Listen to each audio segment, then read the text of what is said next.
গীবত করলে হায়াত কমে, মিথ্যা বললে হায়াত কমে, জিনা করলে হায়াত কমে। বলবেন হুজুর জিনা তো আমরা করি না, করেন না কিভাবে?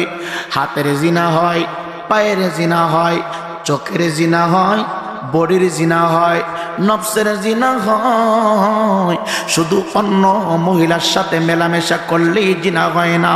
আপনি চোখ দিয়া বেগানা নারীর দিকে তাকালেন, চোখের জিনা হচ্ছে।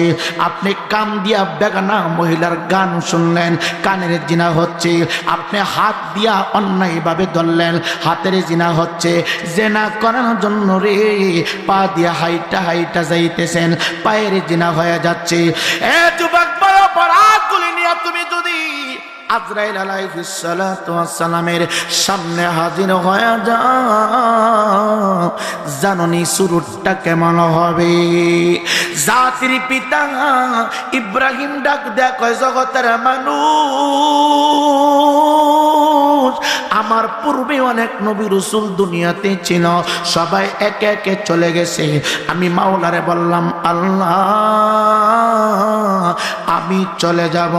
চলে যাওয়ার আগে ইব্রাহিম আলাইহিস সালাতু ওয়াস সালাম বলে, আমি চলে যাওয়ার আগে আজরাইলের সাথে একটু কথা বলতে চাই। আজরাইলের সাথে সাক্ষাৎ হয়ে গেল। ডাক দিয়া কই, ভাই আজরাইল, তোমার ভয়ানক কঠিন শুরুটা কেমন হবে? যে শুরুটা দেখলে মানুষের কলিজা ফেটে যাবে, যে শুরুটা দেখলে গায়ের সমস্ত শরীরের রক্তগুলো পানি হয়ে যাবে, যে শুরুটা দেখলে গায়ের সমস্ত জোড়াগুলি ঠাস ঠাস করে ছিঁড়ে যাবে, যে শুরুটা দেখলে গায়ের সমস্ত রগগুলি ঠাস ঠাস করে আলাদা আলাদা হয়ে যাবে। ভাই আমি ওই শুরুটা একটু দেখতে চাই। আজরাইল ডাক দেয়া কই, হুজুর গো, আপনি সহ্য করতে পারবেন না, আপনি নিজেকে নিজে স্থির রাখতে পারবেন না। জাতির পিতা ইব্রাহিম খলিলুল্লাহ ডাক দিয়া কই, না আমি সামান্য সময় একটু দেখতে চাই। আজরাইল বলে, আপনি পারবেন না, নিজের ধরে রাখতে পারবেন না। আজ আসি তু কালকে নাই, নিঃশ্বাসেরই কোনো বিশ্বাস নেই বাবা। আজ আসি তু কালকে নাই, নিঃশ্বাসেরই কোনো বিশ্বাস নেই। দমে দমে দম ফোড়ালো, দমে দমে দম ফোড়ালো, এই দিকে কারো চিন্তা নাই।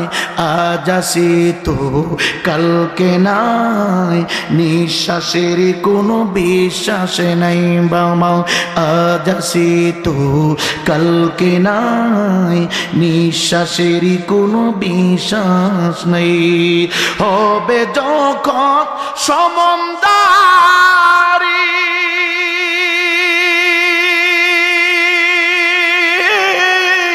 বন্ধ হবে দুনিয়াদারি। হবে যখন সমন্দারি,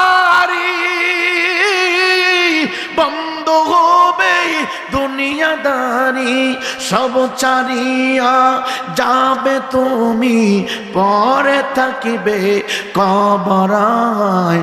আজ আসি তো কালকে নাই, নিঃশ্বাসের কোনো বিশ্বাস নেই বাবা। আজ আসি তো কালকে নাই, নিঃশ্বাসের কোনো বিশ্বাস নেই। দমে দমে দম ফোড়ালো, দমে দমে দম ফোড়ালো, এই দিকে কারো ভাবনা নাই। আজ আসি তো কালকে নাই, নিঃশ্বাসের কোনো বিশ্বাস নেই। মালাকুল মউত ডাক দেখো, হুজুর জাকরিতে দেখলে মানুষ পায়খানা পেশাব একসাথে করে, ওই আকৃতি দেখে আপনি মানতে পারবেন না, যে আকৃতি দেখলে মানুষের মগজ পানি হয়ে যায়, ওই আকৃতি আপনি দেখলে নিজের স্থির রাখতে পারবেন না। মালাকুল মউত আজরাইল ডাক দেয়া কই, হুজুর আপনি নিজেকে গুছায় রাখতে পারবেন না, আপনি জ্ঞান হারায় ফেলবেন, আপনি অজ্ঞান হয়ে যাবেন। হযরত ইব্রাহিম ও খলিলুল্লাহ ডাক দেখ, না না না না, আমি অল্প সময়ের জন্য দেখতে চাই। এবার মালাকুল মউত আজরাইল আলাইহিস সালাতু ওয়াস সালাম, হে বনগার বাবা, এটা তোমার জন্য শিক্ষা, এটা আমার জন্য শিক্ষা, প্রত্যেকটা জীবিত প্রাণীর জন্য শিক্ষা, প্রত্যেকটা জীবিত প্রাণী